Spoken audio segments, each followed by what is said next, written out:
Saudara, pengusutan kasus pembunuhan Vina dan Eki di Cirebon menuai tanda tanya. Orang tua Peggy mengaku polisi salah tangkap dan yakin anaknya tak bersalah. Sementara saksi mengaku mengenali wajah Peggy dan membenarkan Peggy berada di lokasi saat peristiwa terjadi 2016 lalu.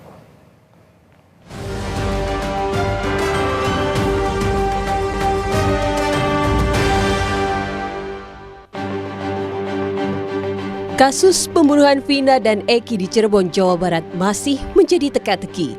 Setelah polisi menangkap Peggy, salah satu DPO yang diduga menjadi otak pembunuhan, kini orang tua Peggy menyebut polisi salah tangkap karena anaknya sedang bekerja di Bandung bersama sang ayah dan paman saat pembunuhan terjadi pada 2016 silam. Orang tua Peggy yakin anaknya tak bersalah. Ia pun mengatakan sang anak telah bersumpah jika dirinya bukanlah pelaku pembunuhan. Kan saya seorang ibu nanya lagi, Cung, apakah Cung pernah melakukan kejahatan itu? Kalau iya, jujur ngomong sama mama, ngomong pernah melakukan kejahatan itu enggak? Pas Peggy jawab, demi Allah, demi Rasulullah, Mak, saya enggak melakukan kejahatan seperti itu. Saya juga sadar, saya itu anaknya orang miskin, enggak mungkin saya melakukan kejahatan sekeji itu, Mak. Malah Peggy juga cepat berpesan, kalau saya mau pulang tuh saya peluk, saya ciumin, sabar ya Cung, ini mungkin lagi ujian dari Allah, Allah lebih sayang sama kamu, kata. Di tengah bergulirnya kasus, seorang pria bernama AF muncul ke publik dan mengaku menjadi saksi kunci peristiwa pembunuhan Vina dan Eki di Cirebon 2016 lalu. AF yang saat itu bekerja di bengkel dekat lokasi kejadian mengaku telah dimintai keterangan polisi sejak 2016. Ia mengaku mengenali wajah para pelaku termasuk DPO karena mereka kerap nongkrong di rumah depan bengkel tempatnya bekerja. AF pun menyatakan Peggy berada di lokasi saat peristiwa terjadi. Masalah DPO yang semalam baru ketangkep itu dia menanyakan apakah saudara kenal sama orang ini. Ya, saya mengenalinya, cuman saya tidak tahu namanya gitu. Terus motornya apakah tahu motornya? Saya sebutkan ya saya tahu motornya apa, Smash gitu saya. Smash warna pink gitu. Oh, si Peggy ini dulu motornya Smash? Iya. Tapi emang si Peggy ini terlibat atau gimana? Waktu penangkapan itu saudara Peggy itu nggak ada ya waktu penangkapan itu. Tapi waktu pas kejadian itu ada. Sementara kuasa hukum salah satu terpidana kasus Vina Sakatatal yakni Titin Prialianti mengaku tak mengenali sosok AF yang mengaku saksi kunci kasus ini. Melalui pesan singkat ke Kompas TV, Titin menyebut AF tidak hadir di sidang sehingga tak mengenalinya. Titin menambahkan pihaknya ingin tahu jika peninjauan kembali apakah AF bisa dihadirkan atau tidak. Kasus pembunuhan Vina dan Eki masih terus bergulir. Sorotan publik kini mengarah kepada kepolisian yang menangani kasus pembunuhan Vina dan Eki. Keseriusan dan transparansi polisi jadi harapan besar guna mengusut tuntas kasus yang terjadi 8 tahun silam. Jangan sampai dugaan kesalahan prosedur dalam penanganan kasus ini justru menjadi bumerang yang mempertaruhkan kredibilitas polisi. Tim Liputan, Kompas TV.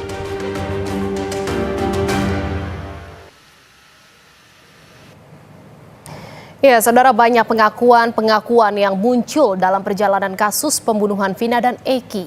Polri dituntut bisa meluruskan seluruh spekulasi dan segera mengusut tuntas kasus ini. Dan kita akan bahas bersama penasihat ahli Kapolri, Irjen Purnawirawan Arianto Sutadi yang sudah bergabung bersama kami di Kompas Malam.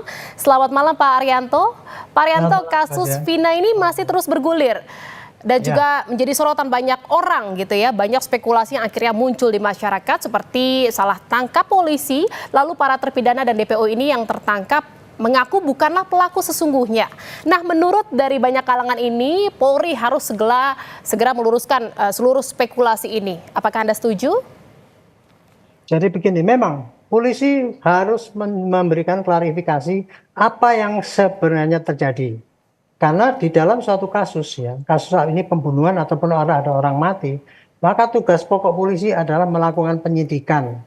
Artinya penyidikan itu adalah satu serangkaian tindakan yang diatur dalam undang-undang ya, untuk mencari saksi, mengumpulkan barang bukti dan petunjuk dan sebagainya untuk menemukan tersangkanya.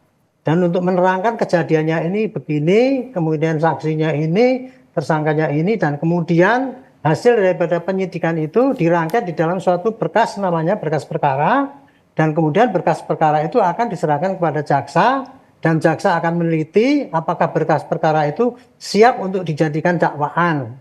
Jadi tugas polisi itu sudah disaring oleh KUHAP, tidak sewenang-wenang gitu. Apabila kejadian langsung asal cari orang jadikan tersangka, itu tidak seperti itu.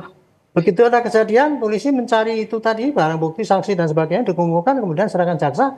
Jaksa kemudian akan meneliti kalau memang patut untuk dijadikan tersangkaan, diuji itu di pengadilan. Di pengadilan hakim akan mendatangkan semua tadi bukti-bukti ataupun keterangan saksi itu yang dimasukkan dalam berkas perkara itu, dicek kebenarannya gitu. Nah, baru di situ hakim akan memutuskan. Jadi yang memutuskan salah itu apa tidak itu hakim, dan yang menilai apa hasil kerja polisi itu adalah hakim itu gitu. Jadi bukan, kalau sekarang kan yang terjadi kan enggak seperti itu. Satu orang mengaku benar ngomong, kemudian wah itu dianggap suatu kebenaran. Ini kasus ini ya Bu ya. Ini kan tahun 2016 kejadiannya. Kejadian 2016 pertama kali dilaporkan sebagai suatu seakan-akan kecelakaan lalu lintas, katanya kecelakaan tunggal. Ya. Nah, itu polsek yang lapor memberitahu kepada keluarga. Keluarga waktu dikasih tahu gitu terima pertama kali.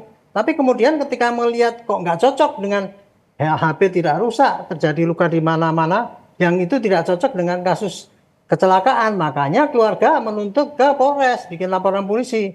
Nah, mendapatkan laporan polisi itu, Polres langsung sigap melakukan tindakan cepat gitu ya, sesuai dengan informasi yang didapat. Akhirnya waktu itu Kapolres bisa menentukan 11 orang tersangka, tetapi yang 8 yang ketangkap, yang 3 DPO.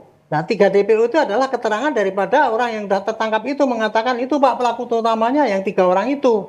Gitu Bu. Nah, Artinya kemudian, selama 8 tahun ini polisi sudah menjalankan kinerjanya sesuai prosedur dalam penanganan kasus ini, seperti itu Pak? sejak tahun 2016 polisi sudah melaksanakan tugas dengan baik. Karena apa? Buktinya perkara itu yang ditangani di Polres dan kemudian diambil alih di Polda sudah disidangkan, dan keputusannya terdakwa yang 8 itu semua dihukum, dan hukumannya cukup berat, seumur hidup, kecuali 1 orang yang karena masih di bawah umur sehingga itu cuma kena berapa tahun, saya tidak tahu ya, 8 tahun atau berapa itu. Itu udah tuntas kerjaan polisi waktu itu Bu. Nah tapi kenapa kok kemudian masih ada DPO yang 3 kemudian dibiarkan? Iya. Karena begini, karena ketika berkas itu disampaikan ke Polda, sudah selesai berkasnya, 5 orang itu mencabut keterangannya bahwa pelaku utamanya bukan itu. Akibat itu dicabut, maka status DPO pada 3 orang ini nggak bisa dipakai untuk ngejar dia lagi kan. Kan kesaksiannya awalnya kan dari 3 orang ini digigit istilahnya. Saya potong sedikit Pak Arianto. Artinya pencabutan BAP dari 5 terpidana ini menjadi penghambat gitu ya, membuat kasus ini akhirnya mangkrak 8 tahun dan DPO tidak juga ditangkap sampai sekarang. Istilahnya bukan mangkrak. DPO itu kan ditentukan karena keterangan daripada 5 orang itu. Pak itu pelaku utamanya kan gitu kan. Tapi kemudian dicabut. Ya otomatis kan jadi bukan orang yang patut disangka gitu. Tapi polisi puas karena apa? Karena 8 tersangka yang diproses itu disidang dan ternyata dihukum. Jadi tugas polisi tuntas saat itu. Nah sekarang jadi muncul kan karena ada film, ada pernyataan ini, salah tangkap dan sebagainya ini. Kemudian seakan-akan polisi membiarkan DPO 3 orang itu.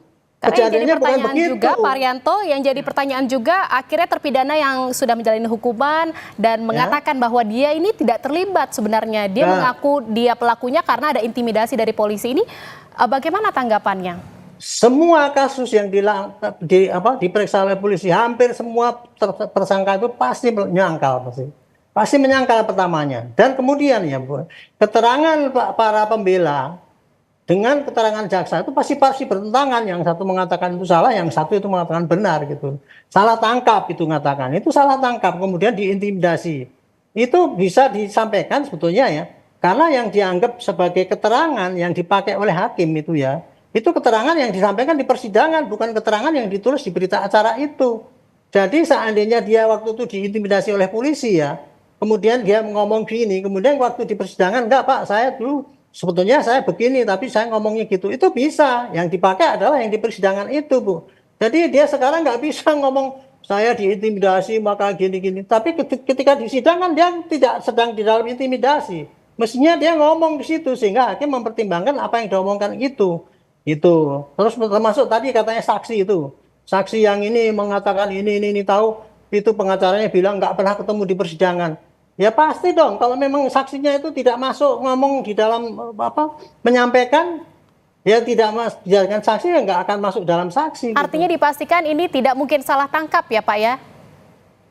Untuk untuk yang sudah diproses ya Bu ya, yang 8 itu saya jamin itu tidak salah tangkap karena sudah diuji oleh pengadilan. Kalau kita tidak percaya dengan pengadilan ya jangan itu dong. Cuma keterangan walaupun kuasa hukum akhirnya mengungkap ada kejanggalan-kejanggalan dalam fakta di persidangan seperti itu Pak.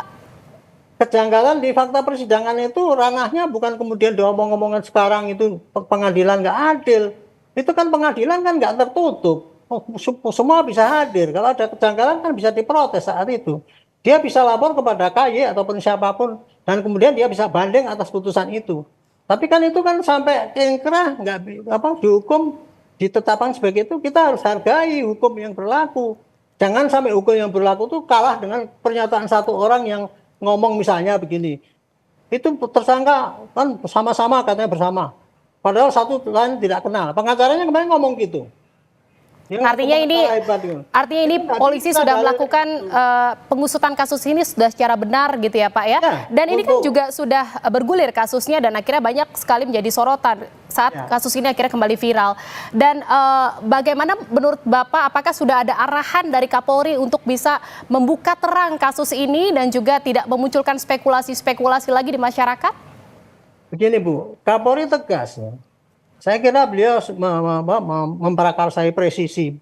Dalam kasus ini pasti beliau sudah menginstruksikan tangani secara jelas, Barreskrim membackup, kemudian tangani supaya terang benderang dan tidak ada yang dimanipulasi. Itu jelas Pak itu. Dan kemudian Kapolri juga mengatakan kita tidak anti dengan kritik.